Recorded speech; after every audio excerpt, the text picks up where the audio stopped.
Creo que es pertinente, antes de empezar este capítulo de Radicales, decirles a ustedes que habemos 3 en esta mesa, como ustedes pueden notar, porque falta Fabricio Mejía. Fabricio está enfermo, ya está bien, ya está perfecto. Le dio COVID. Sí. ¿A quién le da COVID? A Fabricio. A Fabricio. ¿Qué pues, Fabricio? O sea, el COVID. Pero hay que mandarle un abrazo, un saludo a él y a su familia. También ha estado al pendiente. Sí, claro. Entonces, esa es la razón por la cual pues no ha estado con nosotros la semana pasada y este programa de Radicales. Se las ha perdido, ¿eh? Sí. Porque son temas en los que seguramente quisiera estar. Pero bueno, le mandamos un abrazo muy fuerte a Fabricio Mejía. Los saludamos también a ustedes. Vamos a empezar este programa. Vamos a ir a un corte muy breve. Les dejamos el tema. Está bravo el tema. Son las malas compañías. O sea, la cantidad de políticos de muchas corrientes, políticos con mala fama que se han venido colando a Morena, al movimiento, y que, bueno, pues eso tiene consecuencias y pues sí las tiene. Vamos a ir a un corte muy breve, son las 11 de la mañana con 2 minutos. Está usted en Radicales, totalmente en vivo. Regresamos.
Son escenas que, por supuesto, le han dado la vuelta al país. Cada quien ha interpretado esas escenas como ha querido y cada quien ha respondido por esas escenas como le ha placido.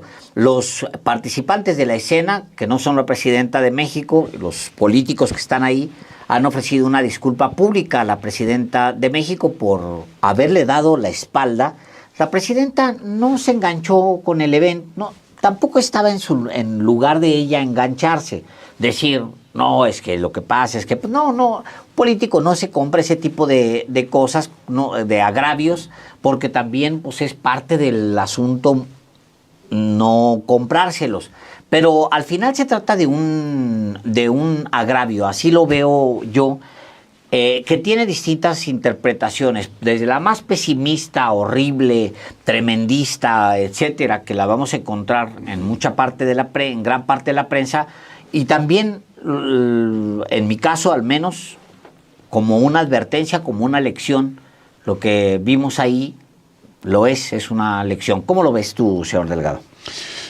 Justamente el día de hoy yo escribí mi columna semanal de cada martes justamente sobre el tema. Los ambiciosos vulgares, la titulo, y ahí explico a qué obedece este tipo de comportamientos como el del domingo, cuando un elenco de políticos están efectivamente distraídos, posando juntos para una fotografía sin percatarse de que ya ha comenzado un acto formal del gobierno de México. No es un acto solemne que esté regido por alguna legislación, como hay actos protocolarios que están previstos en la Constitución y en las leyes. No. Es un acto político encabezado por la jefa del Estado mexicano. Ni siquiera diría yo es la presidenta de México y que se reúne con miembros de su partido o de los partidos aliados. No, es un acto de gobierno, encabezada por la jefa de Estado, por la presidenta de los Estados Unidos mexicanos, porque la convocatoria es, en su origen y también en su hecho, un acto para mandarle un mensaje al gobierno de Estados Unidos, cuyo presidente está agrediendo a México. En ese sentido, sí hay, naturalmente, una formalidad que debe ser observada no solamente por la presidenta y los gobernadores, representantes populares, los senadores y los diputados, sino inclusive por los asistentes que van con solemnidad y seriedad portando la bandera nacional o los símbolos patrios.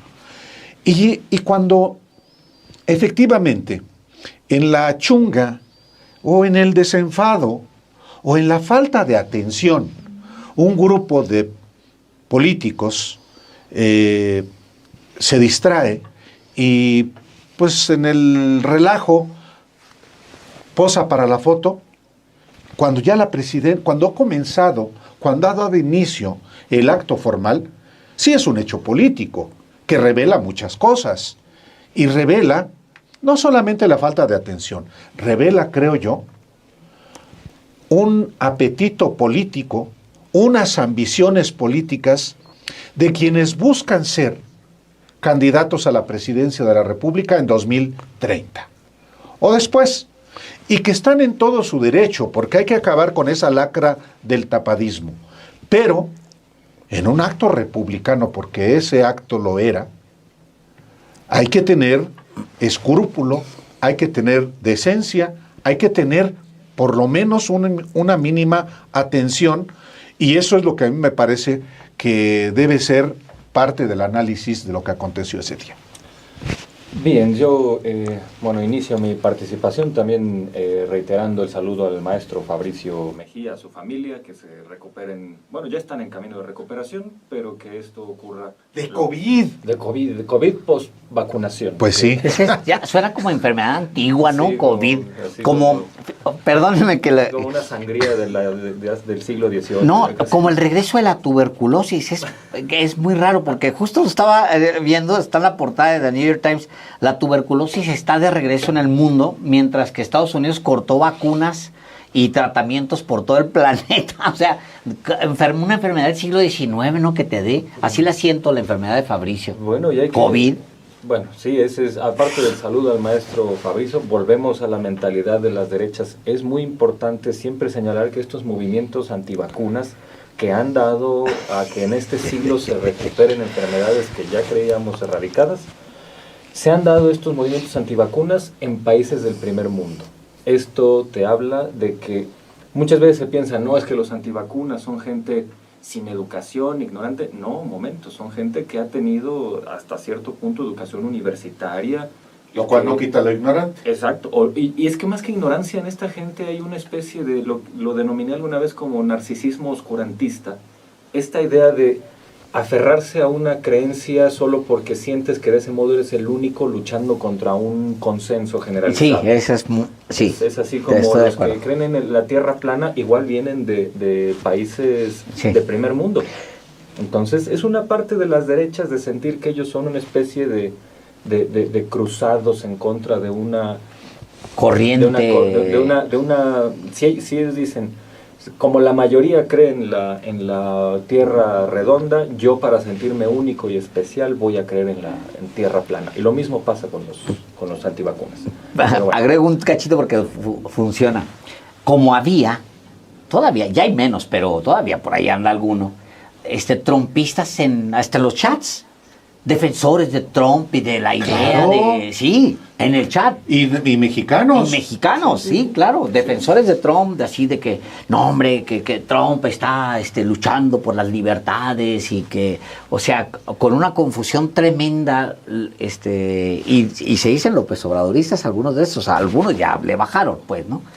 Sí, sí, y es que hay que señalarlo, el pensamiento conspirativo y este narcisismo oscurantista es muy característico de las extremas derechas, toda la vida. Bueno, una vez dicho esto, como hasta un saludo al maestro Fabricio tiene que derivar en un análisis sobre estos vendepatrias, pero bueno, es muy importante señalar lo que pasó el domingo. Fue un fin de semana de mucha movilización. El 8 de marzo, donde las mujeres salieron a las calles, y el día domingo viene esta concentración en el Zócalo. Yo quiero señalar que se hizo esta observación de cómo parecía que había un momento de desdén por la presidenta cuando estaban algunos integrantes de Morena tomándose esa fotografía y les pasó desapercibida la presidenta, que era la protagonista de este espacio, junto con la gente. Naturalmente, eso es importante decir. Es la gente, ¿eh? Y aquí yo quiero observar a este gran protagonista que es la gente, porque la gente siempre termina cobrando bien estas cosas.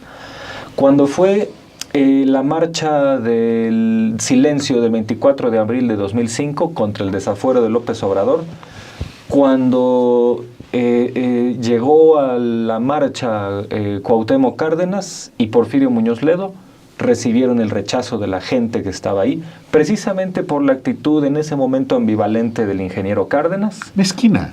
Y también hasta cierto grado mezquina. Mezquina. Después Cárdenas aceptaría un cargo de Vicente Fox para organizar los festejos del Bicentenario de la Independencia. Que no hizo nada, en realidad. Renunció, después renunció. Pero nada más era nominal, una cosa absolutamente no, simulada. era para mandar un mensaje de mezquindad, y lo mandó. Exactamente. Sí. Y entonces... Contra AMLO. Sí, por supuesto. La gente lo cobró ahí. Los asistentes a las marchas, que son los protagonistas de estas movilizaciones, lo cobraron. En marzo de 2008, cuando los chuchos ya estaban haciendo cercanía con el calderonismo, que es la expresión más vil de la política mexicana, o una de las más viles, y se gestaron estas marchas para oponerse a la reforma energética de Calderón. A Carlos Navarrete lo corrieron de una marcha, se tuvo que subir a un microbús para escapar. O sea, el protagonista no olvida estas cosas y siempre las toma en cuenta. A lo que voy es que vamos a suponer que fue una distracción, algo que efectivamente no fue de mala fe, qué sé yo, pero sí revela esta idea de querer utilizar un ejercicio absolutamente importante, una movilización que está para, originalmente para decir, bueno, vamos a hacer frente a un enemigo común que es la extorsión trompista. Y pues quien está ahí como para tratar de sacar alguna fotografía, como si la fotografía fuera lo importante y no la sustancia que le da vida, que es tanto el objetivo final como el protagonismo de la gente. Entonces, pues sí me parece que fue un error. ¿Hasta qué punto, qué podemos revelar de esto? Creo que la lectura que hace el maestro Delgado es acertada. Me parece que era una especie de foto de presidenciables, algo así. E insisto, yo también creo que tienen todo el derecho de ser los presidenciales que quieran, esos y más. Pero, pues, una cosa que ha enseñado la movilización detrás de Morena desde hace dos décadas es que quien se olvida de la sustancia, quien se olvida del protagónico que es esta gente movilizada y las consignas y las ideas detrás de esa concentración, pues no se gana la simpatía de la gente, ¿no? Le pasó esto a los chuchos, le pasó esto al ingeniero Cárdenas, entonces pues se tiene... A Muñoz Ledo le pasó, entonces no se tiene que perder de vista. Hay más, que mucha gente no lo recuerda. Bueno, ahí fue en 2006, en septiembre, cuando él había propuesto ser parte de la Organización de la Resistencia Civil Pacífica, y mucha gente de un mitin ahí en el Zócalo dijo no y más no, y él atendiendo ese llamado, también con un grado de sensibilidad y de responsabilidad. Él publicó en la jornada una carta donde decía: yo sí voy a seguir en la resistencia civil, pero ya no como un dirigente, voy a seguir a ras de suelo para no generar ninguna... También eso hace una diferencia, ¿no? Sí, por supuesto. Eso habla de quién está buscando el templete, el escaparate y quién está en la sustancia. Me parece que es un ejemplo muy revelador. Yo la imagen, o sea, tiene como decía, muchas interpretaciones. La primera que vimos fue que lo hicieron deliberadamente, y ahí la derecha dijo: no, pues es que le dan la espalda porque no manda. porque Claudia no manda, entonces es para humillarla, porque pues no vale la pena ella, tal. O sea, sí hay pues ahí una lectura que pues no me extraña, pues, ¿no? O sea, tratando de hacer menos a la presidenta, alguien que trae los números que no ha tenido ningún presidente de la última mitad del siglo XX y de todo lo que va del siglo XXI. No hay ni el presidente López Obrador a estas alturas que tenga 85% de aprobación. Es más, no hay en este momento en América Latina quien tenga aprobación de 85% de la población, como dicen incluso... En el hemisferio. Sí, es más, en todo el continente americano no lo hay. Sí. Quien tenga, es más, Álvaro, salvo Narendra Modi... En el mundo. Salvo Narendra Modi, no hay en el mundo quien traiga un 85%. Y no lo dice, pues, el Massive Caller de Morena, por citar. No. La última encuesta que yo vi es la cosa esta del Financiero, que es un medio de comunicación que estuvo apostando por Xóchitl Gálvez, y que las encuestas se equivocaron hasta por 30 puntos porcentuales. Ahora trae este dato que dices tú: wow, o sea, odian a Claudia Sheinbaum y como odiaban a Andrés Manuel López Obrador, y le dan 85% de aprobación. O sea, realmente los tiene. Ese es mi resumen. Entonces, no lo veo por ahí. No creo que es porque como no manda la presidenta. No, yo lo veo muy simple. Andan en lo suyo. No se nos olvide quiénes son cada uno de ellos. Andan en lo suyo. Yo diría, y voy a separar ese grupo de 5. Eran 7. Los separo en 5, porque 2 no importan realmente para esa foto, y lo dejo en 3. Empiezo con el análisis de 3. 3 personajes ahí que fueron precandidatos presidenciales: Adán Augusto López Hernández en medio, y luego Ricardo Monreal, y está el otro señor del Partido Verde, Manuel Velasco. Separo a la titular del Banco Central, a la gobernadora del Banco Central, porque no la veo a ella en alguna aspiración política, y dejo a un lado para motivo ni Alejandro Esquer, que estaba que estaba allá, secretario particular, ni al que está a un lado es uno del Verde, es el coordinador de los diputados del Verde, personaje. Puente. Sí, ni me voy a entretener, pues, aunque es Puente y tendría un análisis importante que hacerse sobre él en particular, pero lo voy a dejar a un lado en este momento. Estamos hablando de 3 personajes muy menores, incluso si fueron aspirantes presidenciales. La gente los castigó a las 3, Álvaro, tremendamente. En la elección interna de Morena. En la elección del 2023 castiga tremendamente la gente en la interna a Ricardo Monreal. Ricardo Monreal lo reduce a la nada. Al cuarto sitio, Alejandro.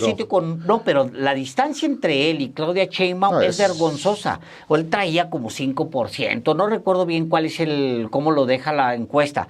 Lo mismo Adán Augusto López, que es el más alto de los 3, porque también es el que tiene el mayor ego. O sea, es un personaje lleno de dinero y de egolatría. Gastó tanto como gasta en sí mismo, es decir, en el ego. Siempre rodeado de asesores y de saturada las calles con su cara. O sea, yo el personaje particular,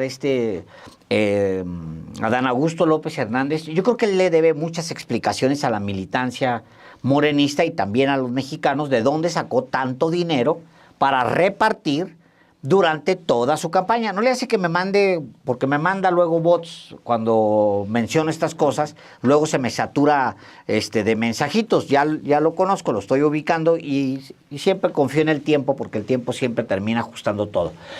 Y luego está Ricardo, y luego está Manuel Velasco, que yo ni siquiera lo considero un político, es simplemente un filibustero, o sea, un personaje que está viendo una lacra, un parásito, buscando a ver de dónde se va a pegar, cuál es la siguiente ubre de la cual va a depender. O sea, los minimizo. Los otros dos de esa foto son Luisa María Alcalde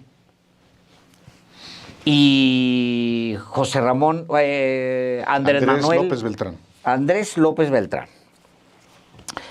Los otros dos, les diría lo siguiente a los otros dos. A esos, como lo dije anoche en Los Periodistas, cuídense de los otros que están a un lado sentados ahí, porque los van a arrastrar.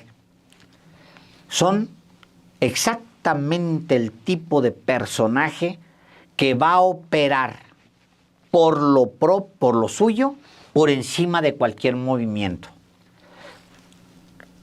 Ricardo Monreal estuvo atacando al presidente López Obrador, al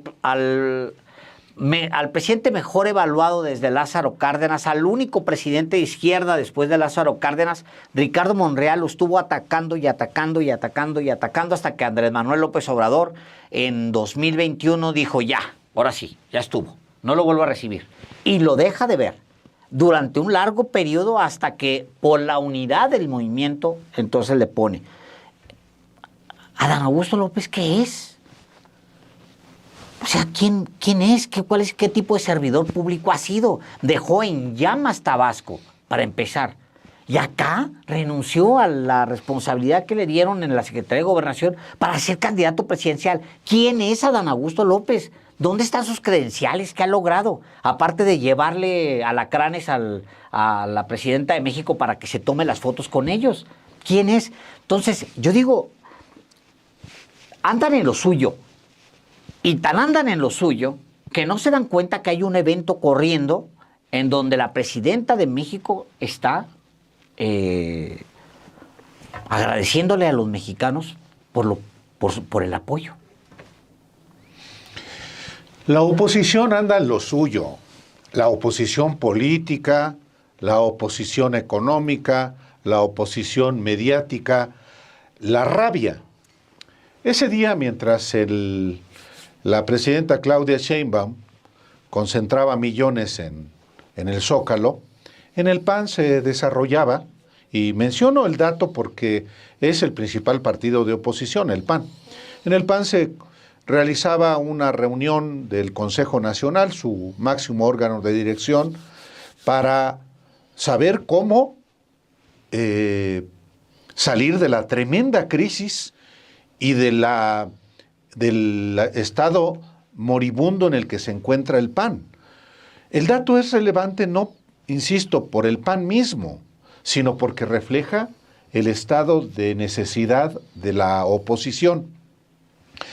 Con eso quiero volver al tema de este elenco que está en lo suyo, y estoy de acuerdo con Alejandro. En lo suyo significa estar en el boato del poder, queriéndose recuperar de en qué lugar los colocó la gente, no la militancia de Morena, ni el del Verde, ni el del Partido del Trabajo. Las encuestas del 2023 para definir la candidatura de esta coalición a la presidencia de la República los colocó en su sitio. Mientras que Claudia Sheinbaum obtuvo el 40% de las preferencias electorales. Marcelo Ebrard, que estaba en el templete, él sí no estuvo en ese grupo, sacó 25%. El que quedó en tercer lugar también estaba ahí presente en esa ceremonia y estaba en el templete esperando el mensaje de la presidenta de México, Gerardo Fernández Noroña, que obtuvo el 12.2. Los más repudiados por los mexicanos en 2023 para ser candidatos a la presidencia fueron Adán Augusto López Hernández con un 10% de preferencias. 10 cerrado. 10 cerrado. Y luego Ricardo Monreal con 6.5%, casi empatado con Manuel Velasco, que tuvo 6.3%. Es importante recordar a estos personajes, porque esa es, yo creo que su dimensión en 2023, y no creo que hayan incrementado sus simpatías entre los mexicanos. Aún así, andan detrás de la candidatura presidencial de manera bastante prematura. Eso es un hecho. Hasta por razones de edad les surge ya la candidatura. Monreal tiene 61 años, Adán Augusto tiene 62, no al revés, 61 y 62. Ebrard ya es un poco mayor, pero sienten que la suya es en el 2030. Por eso hacen lo que hacen. No solamente lo que pasó en el domingo, no. Lo que hacen en las cámaras del Congreso. A ver, la ley contra el nepotismo es la mejor muestra de que la oposición no es el PAN ni el PRI. La oposición a la presidenta Claudia Sheinbaum es Ricardo Monreal y Adán Augusto López Hernández. No había ninguna necesidad de incorporar a grupos parlamentarios de la oposición para aprobar una reforma constitucional que entrará en vigor el 2027. ¿Por qué no lo hicieron? Porque andan en lo suyo. Y lo suyo es buscar... Lo hicieron porque se les pega la gana. Por eso. Y porque pueden, Alejandro. Y porque pueden. También esa es la realidad de las cosas. Y el problema es que tampoco dominan en el Congreso, en particular en la Cámara de Diputados, Monreal, controlan todo, con un agandalle. Claro, ahí es importante que los que no son de ese grupo, pues hagan un trabajo mayor, más eficaz. Digo esto para mencionar nada más que había ahí otros dos que tienen además todo el derecho de buscar la candidatura presidencial o de querer ser presidentes. Luis Alcalde, que también son importantes las edades. Tiene 37 años, Luis Alcalde. Es muy joven. Ya fue 2 veces secretaria de Gobernación. Hoy la responsabilidad que tiene es que Morena efectivamente sea un partido sólido, distinto y distinguible. Ella no viene del PRI ni del PAN. Ella ya es la cuarta transformación. Como el hijo del expresidente López Obrador, Andrés López Beltrán, a quienes muchos llaman Andy. ¿Tiene derecho López Beltrán a querer ser presidente? Pues claro que sí. En la disciplina prianista, no, cuidado. Si él quiere que lo haga, ahorita tiene una responsabilidad, pero que no se les olvide ni a Luis Alcalde ni a Andrés López Beltrán, como no se les debe olvidar a los otros, que el pueblo observa, que el pueblo evalúa y que el pueblo decide.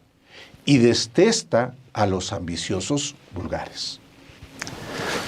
Bien, yo creo que vale la pena ahondar un poco en este papel que hace la derecha, porque en efecto están en lo suyo, pero a mí me parece muy divertido la manera en que están en lo suyo.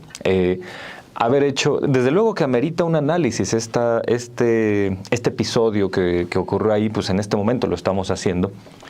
Pero en este discurso de, bueno, este discurso de las derechas, de decir, esto es un signo inequívoco de que quien manda no es Claudia Sheinbaum, le dan la espalda porque en realidad quien manda es López Obrador, o quién sabe cuál es la interpretación. Creo que hay elementos que vale la pena traer a cuenta, porque este modo de hacer política, de querer ver lo que te da la gana y no lo que en realidad ocurre, pues es lo que tiene a las derechas en esta crisis en muchos aspectos.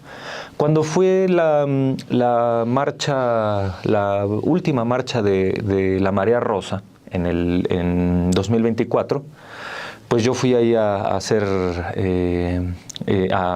algo de crónica y observar en labor antropológico periodística. Y a mí me llamó la atención algo. Me subí al metro y desde ahí ya había gente que iba para allá con su atuendo rosa, blanco, rosa, con colores pastel, así como... ¿Quién sabe por qué las derechas suelen marchar o con colores pastel o con la playera de la selección mexicana? Pero bueno, entonces iban ahí y entonces en el metro se anuncia que está cerrada la estación Zócalo, como suele ocurrir siempre que hay concentraciones. Sí. Y alguien de ahí, de los que estaban en el vagón, dicen, un signo más de la dictadura, nos cierran la estación Zócalo del metro. Y yo que nunca han marchado. Exactamente. Digo, cualquiera de nosotros que ha marchado toda su vida sabe que ni esa, ni Pino Suárez, ni Allende, Pedro, ni Allende.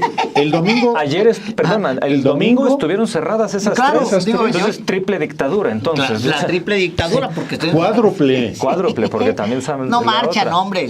Como a Santiago Krill les sale sangre cuando marchan de la nariz. Sí. Pero bueno, cualquiera diría, bueno, también tú que le andas haciendo caso a alguien en un vagón del metro que pues a lo mejor no tiene los elementos. Bueno, ese mismo día Enrique Krause publicó un tuit porque por los ciclopaseos que se hacen cada domingo desde hace años, se había cerrado una parte de acceso a Reforma.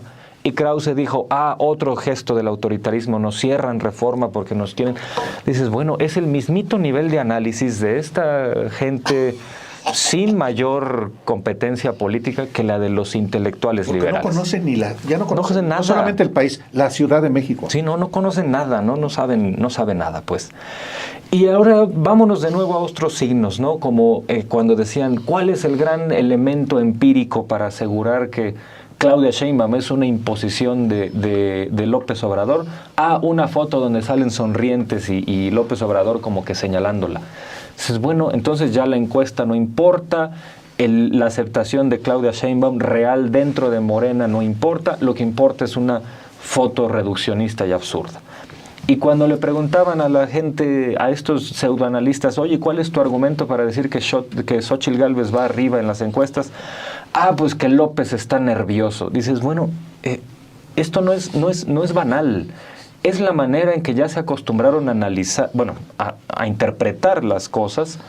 Y pues, bueno, yo insisto en que una buena metáfora para definirlos es cuando...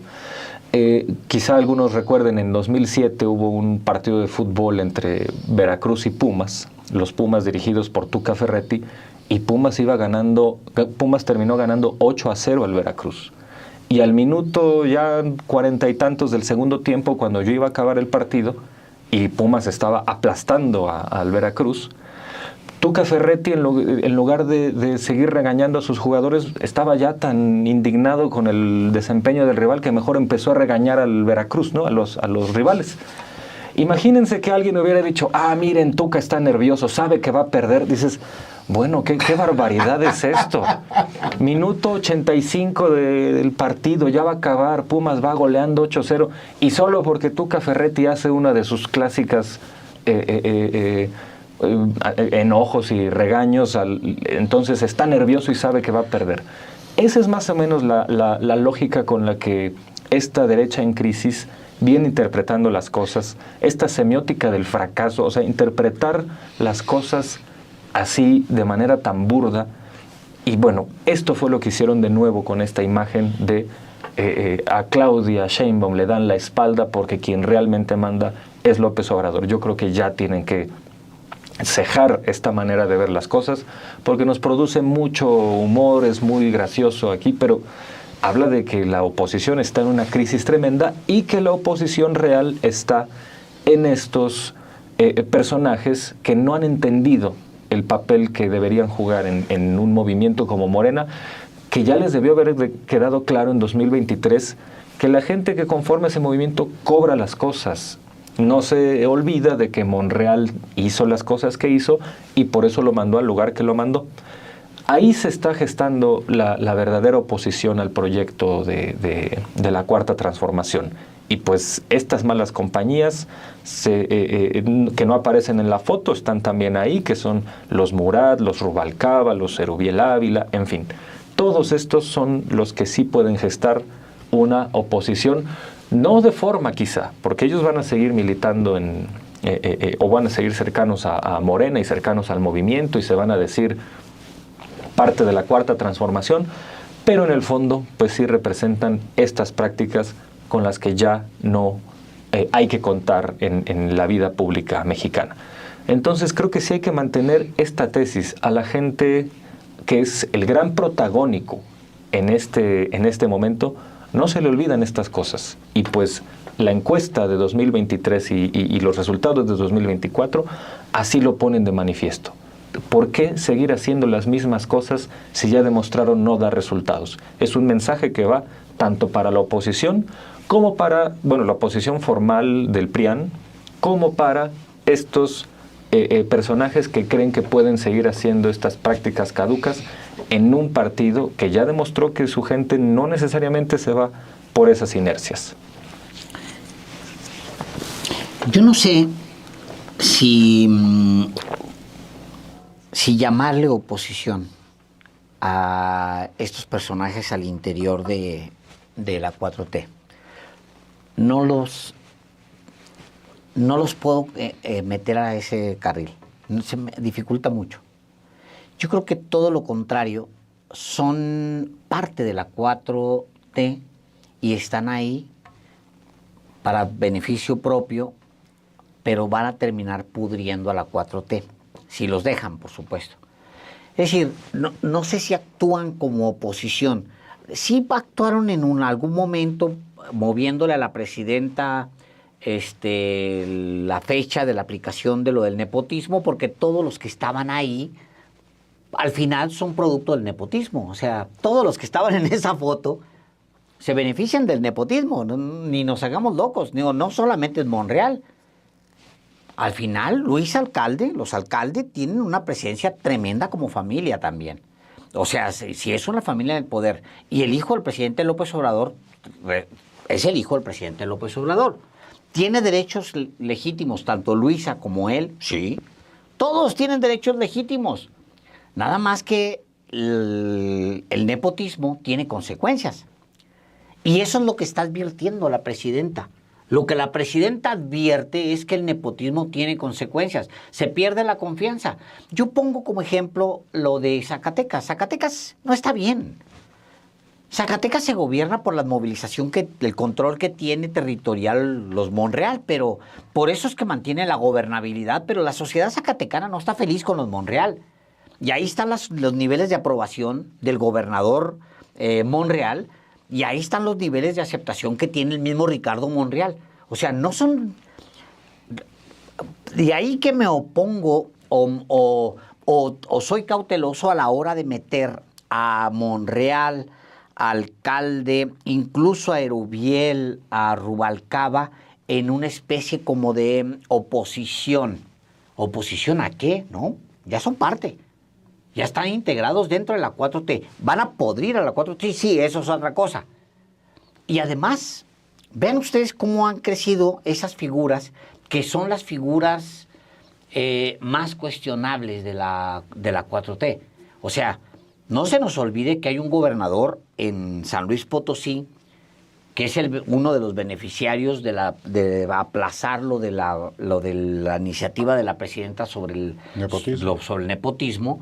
Un gobernador, yo no sé cómo va a terminar eso, pero lo que se oye allá, desde los núcleos empresariales, es que es un saqueadero en San Luis Potosí. O sea, los personajes se están haciendo multimillonarios en el poder. Imagínense ustedes para que el operador número uno político sea Héctor Serrano. El número uno del gobernador de San Luis Potosí es Héctor Serrano, el que viene de ser el jefe el secretario de gobierno de Miguel Ángel Mancera. O sea, pero me niego a pensar que son oposición. porque no juegan como oposición. Al contrario, juegan como parte de lo mismo.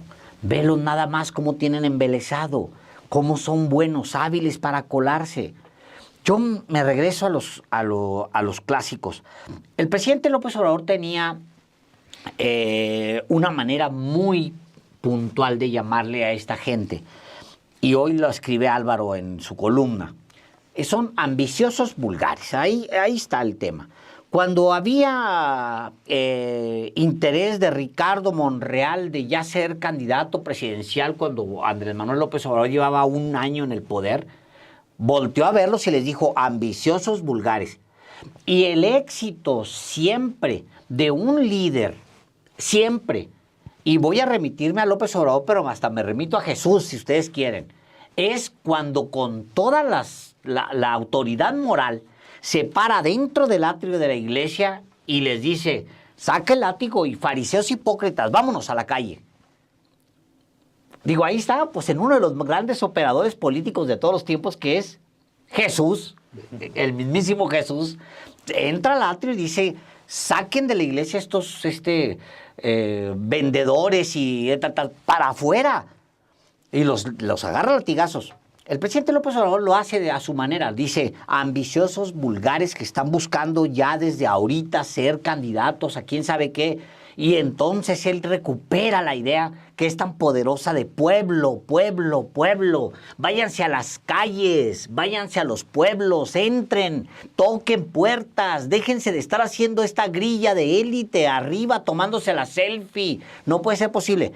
Pero sí hay necesidad siempre de que el líder del movimiento tenga estos gestos, estos arrebatos, de sacar el látigo y dar 2 latigazos en el piso, sacar la chancla y pegarle al escritorio y decir no. Y yo creo que en algún momento la presidenta de México se va a ver forzada a hacerlo así. En algún momento se va a tener que ver forzada a decir no. Lo hizo el presidente de México varias veces y aún así las cucarachas se subían a las paredes. Entonces salía el presidente con la chancla y otra vez no, no, no, no. Y otra vez las cucarachas. Lo hacía eventualmente 1, 2 veces al año. Acuérdense cómo lo operaba el presidente López Obrador. Y aún así, cantidad de cucaracherío que se montaba en las paredes y se metían a las cocinas y demás. Yo creo que en algún punto, y es Pues puso a uno en la Secretaría de Gobernación. ¿Para qué ves? Yo digo que en algún punto la presidenta de México va a tener que ser muy puntual, muy específica con respecto a estos arranques de poder de ciertos personajes y grupos que se montaron de la 4T y que son parte. Ahora resulta que el mitin de ayer, más bien del domingo, el que tenía tomado gran parte del espacio que era para todos, era Pedro Asis. Ahora resulta que sus pancartas ocupaban una 1/4 parte al menos o 1/3 de la plaza principal que ha sido de todos los mexicanos y de la izquierda. Ahora un cacique corrupto, porque moralmente es un hombre corrupto, alguien que asesina a toros, el líder de obreros, pero es un multimillonario de no sé dónde venga su dinero. Ese corrupto ahora tomó gran parte de la plaza. ¿Cómo es posible eso? No lo entiendo. No lo entiendo. ¿Cómo se crecen esos personajes? Bueno, hay un punto, creo yo, en el que la presidenta de México va a tener que hacerle como le hacía López Obrador. En ciertos cortes, en ciertos puntos, en ciertos momentos de su gobierno, salió y les dijo ambiciosos vulgares, con todas sus letras. Y en su momento le dijo a Ricardo Monreal lo que le tuvo que decir de frente. Y se lo dijo y lo hizo a un lado. O sea, yo creo que ese momento está faltando de la presidenta de México. También se escogen los momentos, Alejandro. No, de acuerdo, pues claro. Me imagino que en eso está. Porque la presidenta, con toda la fortaleza política que tiene, no solamente producto de la elección del año pasado, sino de las acciones que ha tomado, incluyendo la posición de dignidad, de patriotismo que ha tomado ante Donald Trump, pues tiene un enorme capital político. Sí, sí. Naturalmente que registró el acto y definió si la... ¡Ay, caramba! Perdón, usted disculpará.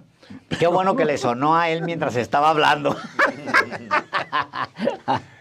Pero, no, qué malo. Pero qué bueno. Retomo a la idea, Alejandro, por lo que tú dices de si realmente, y yo pienso que esa pudo haber sido su valoración, valía la pena inflar o desinflar lo que la derecha infló, fundamentalmente. Minimizó el asunto porque era lo que creo que correspondía. Pues sí, estaban distraídos. Pero esos datos se registran. Es el momento de poder ponerles un alto públicamente, a esos personajes que no son la oposición, pero le hacen la oposición, y que son en realidad, pues, tumores que si no se extirpan o si no se combaten, crecen y matan, o por lo menos corrompen. Yo creo que también está midiendo eso. En momentos, además, en los que ella requiere, además de la enorme respaldo popular, que haya cohesión también en el movimiento político que ella lidera, que no solamente es Morena, es por más putrefacto que sea el Partido Verde y el Partido del Trabajo, los necesita para conseguir reformas constitucionales y legales, que no se le desbalague el cúmulo de fuerza constitucional que tiene en el Congreso Federal y en los congresos locales. Yo lo veo desde ese punto de vista.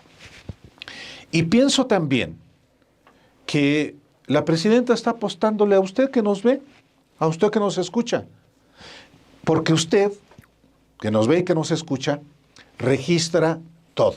Por eso estamos dialogando nosotros y usted también. Llegado el momento, también los mexicanos van a colocar otra vez en su verdadero sitio a quienes no estén abonando a un proceso de cambio.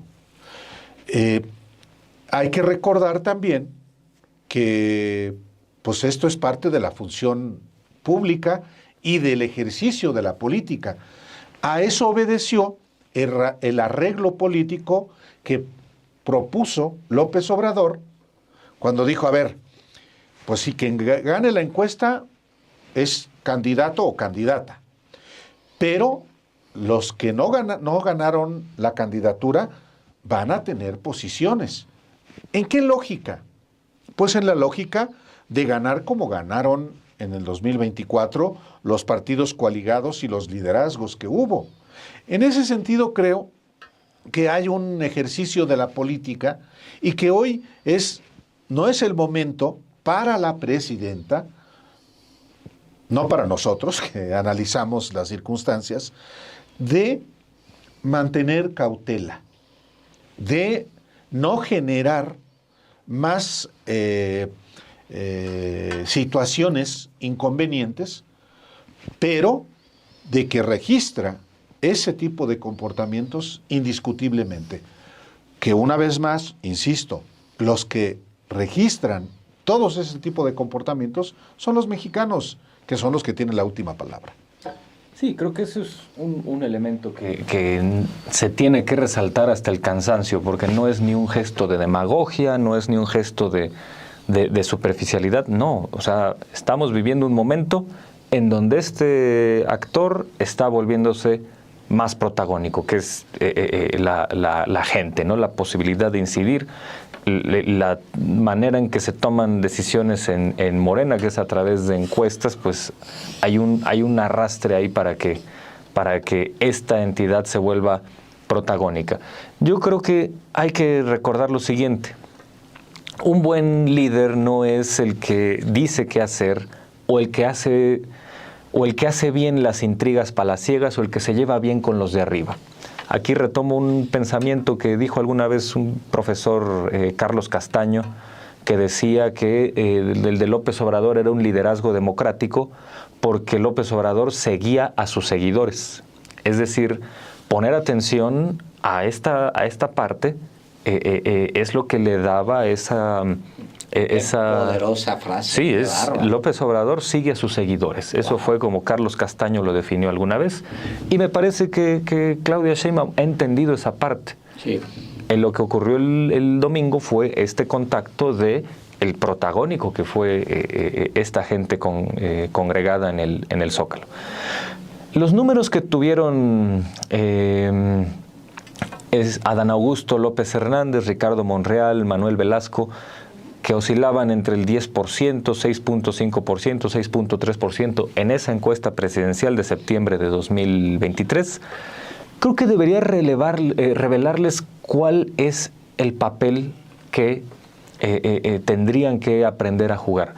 Bueno, pensar que tú puedes con esos números de pronto volverte el favorito de las personas y ganar otra encuesta a partir de seguir haciendo nada más política de cúpula, pues yo creo que es una pésima lectura, es no haber entendido qué se quiere en una plataforma como la llamada Cuarta Transformación.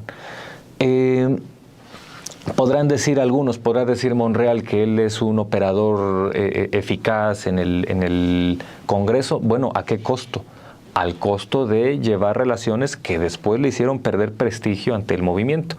¿Quién trató de mantener en Morena hasta el final a un personaje como Lili Téllez? Cuando tú sabes que alguien como Lili Téllez te resta en lugar de sumarte.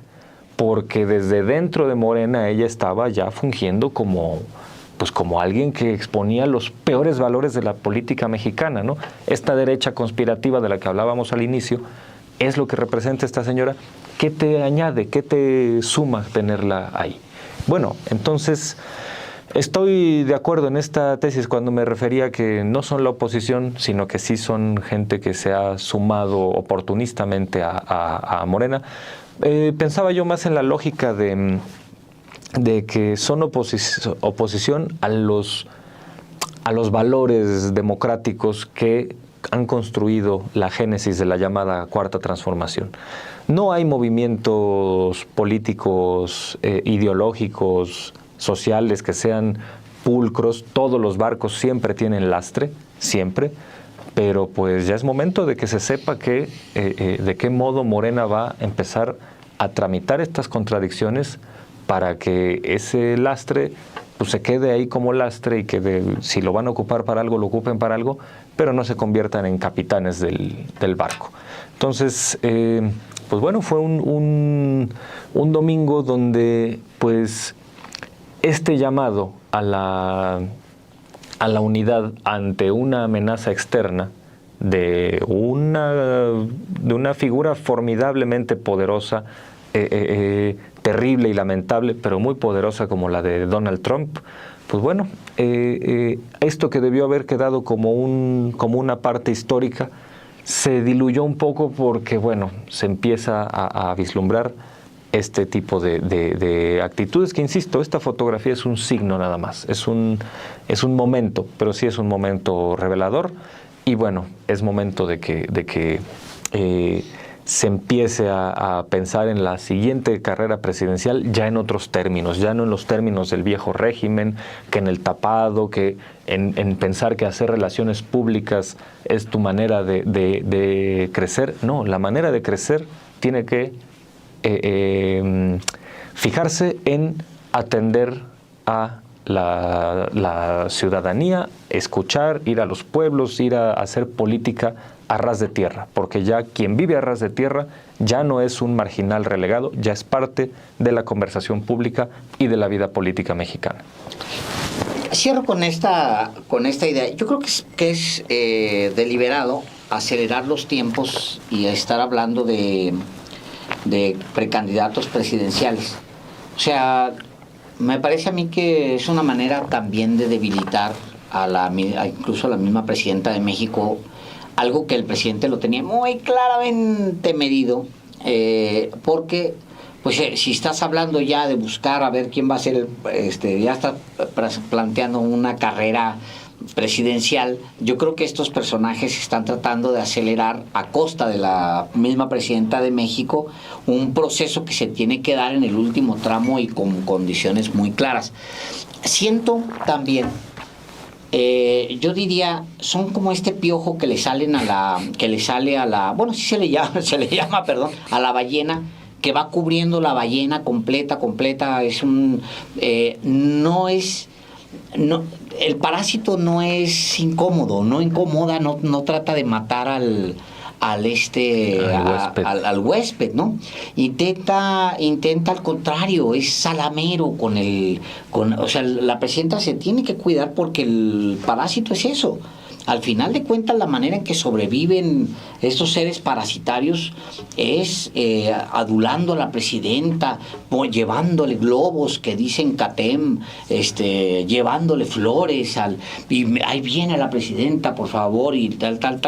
Y al final, el gesto con el que me quedo es como andan en lo suyo, algo les falla. O sea, ¿ustedes creen que hubieran querido Ricardo Monreal, Adán Augusto López y el señor verde, entre comillas verde podrido, color verde podrido, Velasco, querían ese gesto con la presidenta? No lo querían, les falló.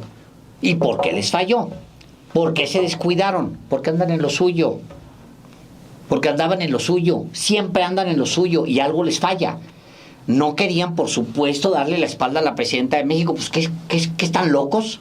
Claro que no, si son salameros de profesión. Son adoradores del poder y se hincan ante el poder y consiguen cosas porque le abrazan al poder.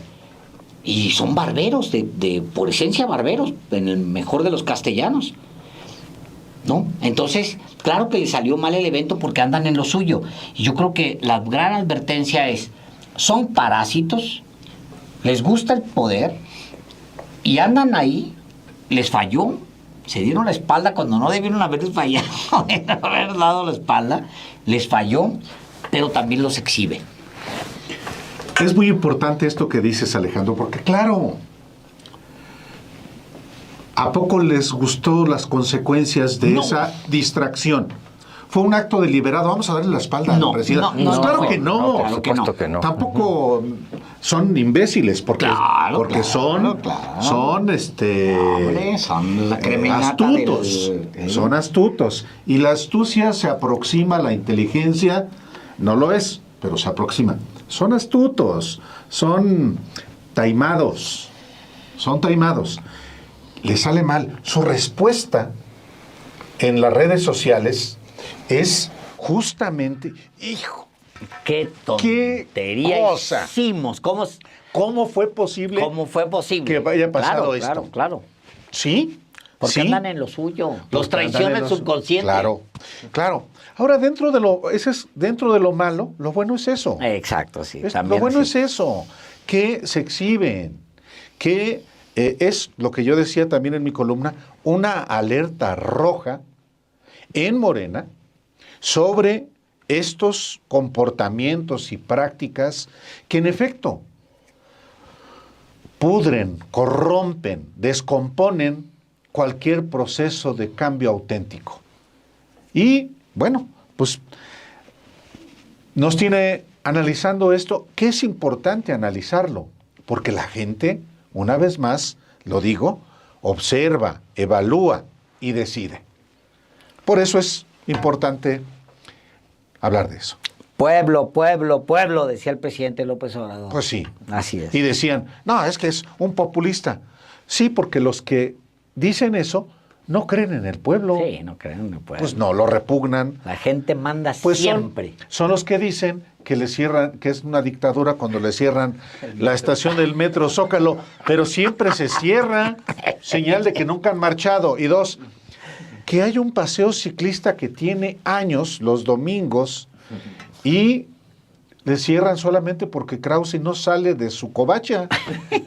O en España o en Estados Unidos. O también dijeron, ¿no? Que pues como la presidenta como López Obrador no dejó la bandera izada cuando hubo una marcha de la Marea Rosa, que era ya también gesto de autoritarismo. Dices, bueno, pues quien quiere ver al diablo, como las señoras y señores religiosos que a fuerza querían ver al diablo en las portadas de los discos de los Beatles, lo va a ver.